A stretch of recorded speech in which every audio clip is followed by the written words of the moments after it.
धर्मात प्रत्येक पौर्णिमेचे विशेष महत्त्व आहे। आज शरद पौर्णिमा, यालाच आपण कोजागिरी पौर्णिमा सुद्धाही म्हणतो। कोजागिरी म्हटलं की डोळ्यासमोर येते आटवलेल्या घट्ट दुधाने भरलेला पेला, भोंडल्याचे गाणे, न पाहता ओळखायची खिरापत, जागरण करून खेळलेला गरबा आणि दांडिया, धम्माल मस्ती आणि बरेच काही। घरच्या मोठ्या मुलाचे औक्षवण आज केले जाते। कोजागिरी पौर्णिमा नेहमी शरद ऋतूत हिवाळ्यात सुरू होते। निरभ्र आकाशात चांदण्याच्या प्रकाशात सर्वांनी एकत्र येऊन अमृतपेय म्हणजे मसालेदार दूध किंवा खीर पिण्याचा आनंद निराळाच। कोजागिरी पौर्णिमेला चंद्र हा पृथ्वीच्या जवळ असतो।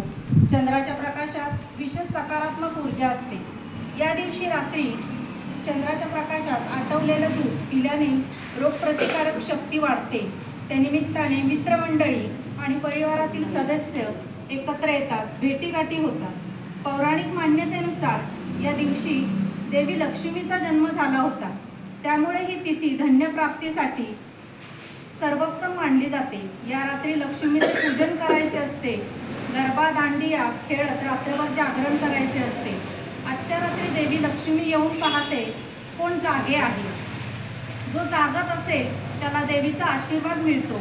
लक्ष्मीचा वरदहस्त म्हणजे धनसंपत्तीचा वर्षाव। हे महत्त्व लक्षात घेऊन अनेक जण कोजागिरी पौर्णिमेचे व्रत करतात। कोजागिरी पौर्णिमा म्हणजे जागृतीचा उत्सव, वैभवाचा उत्सव, आनंदाचा उत्सव। आपल्या कर्तव्यप्रती, धर्माप्रती आणि संस्कृतीप्रती जागृत असणे महत्त्वाचे आहे।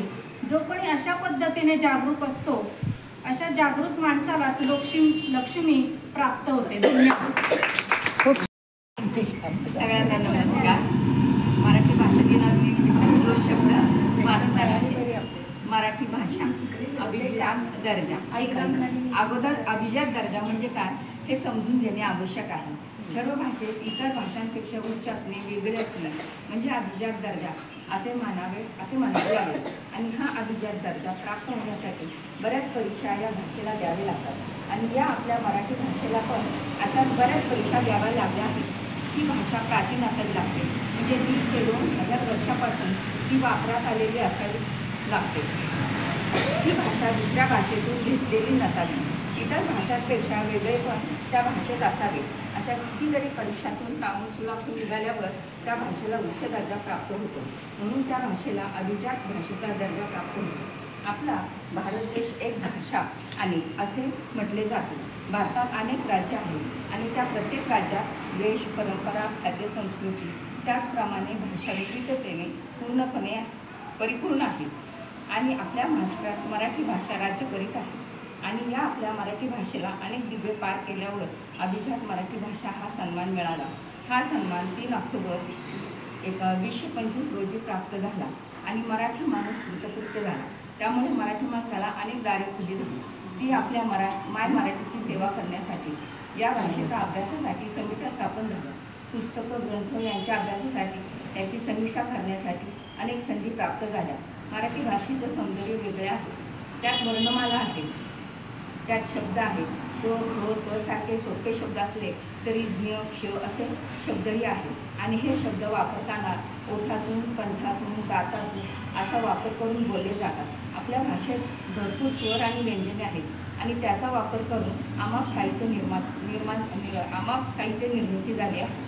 निबंध, प्रवासवर्णन, कादंबऱ्या, कविता, कथा, लेख, चरित्र अशी ग्रंथसंपदा निर्माण झाली आहे। आणि या साहित्याला सजवण्याचे काम व्याकरण, वाक्यप्रचार म्हणून करतात। तसेच या आपल्या मराठी भाषेचा मोठा दागिना म्हणजे अलंकार आहे। त्याचे 2 प्रकारही आहेत, शब्द अलंकार आणि अर्थ अलंकार। शब्द अलंकार यात यमक, श्लेष, अनुप्रास असे आहेत। अर्थ अलंकार म्हणजे उपमा, उत्प्रेक्षा, रूपक असे आहेत। कितीतरी आहेत।